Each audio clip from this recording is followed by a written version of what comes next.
কত কিছু চাইলাম, দিল না তো আল্লাহ। এরকম অভিযোগ আছে না নাই?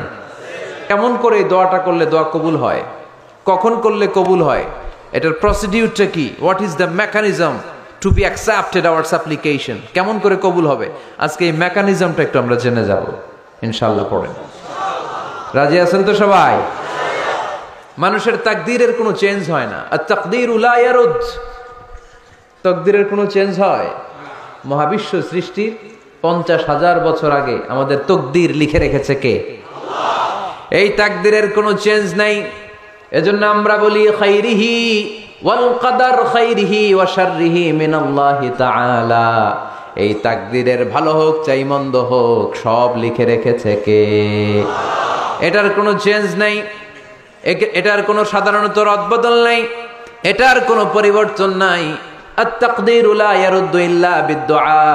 আল্লাহর হাবিব বললেন মানুষের তাকদীরের কোনো পরিবর্তন হয় না, চেঞ্জ হয় না। তবে তাকদীরের কিছু অংশ যদি কখনো চেঞ্জ হয়ে যায়, দোয়ার বদৌলতে আল্লাহ এটাকে চেঞ্জ করে দেয়। কি পাওয়ার দেখছেন? তাকদীরও চেঞ্জ করে ফেলে দোয়া, তাকদীর চেঞ্জ হয়ে যায়। আমরা প্রায় শুনি মুমূর্ষু রোগী, ক্যান্সারে আক্রান্ত, বাংলাদেশের সবচেয়ে বড় ডাক্তার ঘোষণা দিয়েছে বাঁচবে না, বেশি বাঁচলে 3 মাস। কয় মাস? এরপরেও দেখা গেছে উনি 10 বছর বেঁচে ছিল। এরকম নজির এদেশে আছে না নাই? কিভাবে বাঁচলো? দোয়ার বদৌলতে। কিসের বদৌলতে? তো এটা যে অনেক গুরুত্বপূর্ণ, এটা কি আপনারা ফিল করেন, টের পান আপনারা? এটা অনেক powerful. It's like a missile. যুদ্ধে যেমনি সেনাবাহিনীরা মিসাইল হামলা করে, মিসাইল হামলা করলে যেমনি মিসাইল লক্ষ্যবস্তুতে যে ভেদ করে, দোয়ার মতো দোয়া করতে জানলে দোয়াটাও লক্ষ্যবস্তু যে স্পর্শ করে। সুবহানাল্লাহ পড়বেন না? আদ-দুআউ সিলাহুল মুমিন। দোয়া হচ্ছে মুমিনের অস্ত্র। শুধু AK-47, machine gun, Chinese Corel এগুলো আমাদের অস্ত্র না মিয়া। আমাদের অস্ত্র হলো দোয়া। রাতের তাহাজ্জুদের জায়নামাজে চোখের পানি ছাড়ার যে দোয়া, এটা আমাদের সবচেয়ে বড় অস্ত্র। চিল্লায় বলতে হবে ঠিক কি না? এর চেয়ে দামি অস্ত্র আমাদের নাই। এটাই মুমিনের সবচাইতে বড় হাতিয়ার। দুনিয়ার সব কিছুর খেলা যেইখানে শেষ, সব কিছুর কারিশমা যেইখানে শেষ, ওইখান থেকে দোয়ার কারিশমা শুরু হয়ে যায়। এজন্য আল্লাহ বলেন ক্বালা রাব্বুকুম উদউনি আস্তাজিব লাকুম। ও আমার গোলাম, তুমি আমারে ডাকো, আমার কাছে প্রার্থনা করো, আমার কাছে হাত তুলে চাও, চাওয়ার মতো চাইলে সব আমি দিয়ে দেব। আবার আল্লাহ বললেন ওয়া ইযা সাআলাকা ইবাদি আন্নী ফাইন্নী করিব উজিবু দাওয়াতাদ দাঈ ইযা দাআন ফালিয়াস্তাজিবু লি ওয়ালিউমিনু বি লাআল্লাহুম ইয়ারশুদুন। ও নবী, আমার বান্দারা যখন বলে আমি কোথায়, আপনি বলে দেন আমি একেবারে কাছে। আল্লাহ কি কাছে না দূরে? সবাই বলেন কাছে না দূরে? ইযা সাআলাকা ইবাদি আন্নী ফাইন্নী করিব উজিবু দাওয়াতাদ দাঈ ইযা দাআন। ডাকতে দেরি, আমি ডাকে সাড়া দিতে দেরি হয় না। আপনি জীবনে যত দোয়া করবেন সব কবুল করে কে? আল্লাহ। কারণ আল্লাহর দরবারে না নাই, আছে শুধু হ্যাঁ। আল্লাহর দরবারে কি নাই? কি আছে?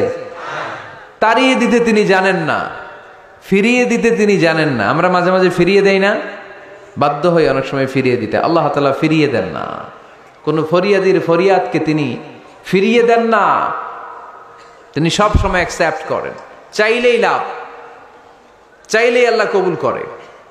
অনেকে বলে হুজুর এটা কি বললেন, কত কিছু চাইলাম দিল না তো আল্লাহ। এরকম অভিযোগ আছে না নাই? অনেকে বলে হুজুর আমি অনেক চাইলাম, আল্লাহ আমার একটা ছেলে দিও, একের পর এক মেয়েই হয়ে যাচ্ছে। আছে না নাই? অনেকে বলে হুজুর 4টা ছেলে, আল্লাহর কাছে দোয়া করতেছে একটা মেয়ে দাও, আল্লাহ দেয় না। কাবা ঘর ধরে দোয়া করে আসলাম হুজুর, আল্লাহ শুনলো না আমার কথা। এরকম বলে?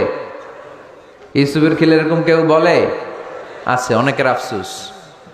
তো আমি বললাম যাই দোয়া করলেন আল্লাহ কবুল করে নেয়, কিন্তু অনেকে বলে কই আমি তো করলাম পাইলাম না। আল্লাহর দেয়ার পদ্ধতি আছে, 3টা পদ্ধতিতে তিনি আমাদের দোয়া কবুল করেন। কয় পদ্ধতি? সবাই জোরে বলতে হবে, কয়টা? পদ্ধতি নাম্বার 1, আপনি যখন আল্লাহর কাছে কিছু চান আল্লাহ বলেন দিব, ইয়েস দিব। তিনি বলেন দিব, তোমার দোয়া কবুল, আমি দিব। বলেই তিনি দিয়ে দেন, আপনি পেয়ে খুশি হয়ে যান। আলহামদুলিল্লাহ পড়েন। দিব বলে দিয়ে দেয় সাথে সাথে, আপনি খুশি। পদ্ধতি নাম্বার 2, আপনি আল্লাহর কাছে কিছু চাইলেন, তখন আল্লাহ বলে দিব। আল্লাহ কি বলে? তিনি দিব না বলতে জানেন না, তিনি সবসময় কি বলে? দিব। পদ্ধতি নাম্বার 2, আপনি চাইলেন, আল্লাহ বলে দিব, তবে এখন দিব না, পরে দিব। কখন দিলে আমার জন্য বেশি ভালো, এটা আমার চেয়েও ভালো জানে কে? যখন দিলে আমার জন্য ভালো, আল্লাহ তখন দেয়। সুবহানাল্লাহ পড়েন। পদ্ধতি নাম্বার 3, আমরা চাইলাম, তখন আল্লাহ বলে দিব দিব দিব, না বলেন না চিনি, দিব, তবে এখনো দিব না, পরেও দিব না, এটা তোমার জন্য কিয়ামতের ময়দানে আমি রেখে দিব। যেদিন বিপদে পড়ে যাবা, যেদিন আকাশের সূর্যটা মাথার কাছে নেমে আসবে, সূর্যের প্রচন্ড প্রখর তাপে তোমার মাথার মগজগুলো গলে গলে ভাতের মাড়ের মতো কান দিয়ে আর নাক দিয়ে টপ টপ করে পড়বে।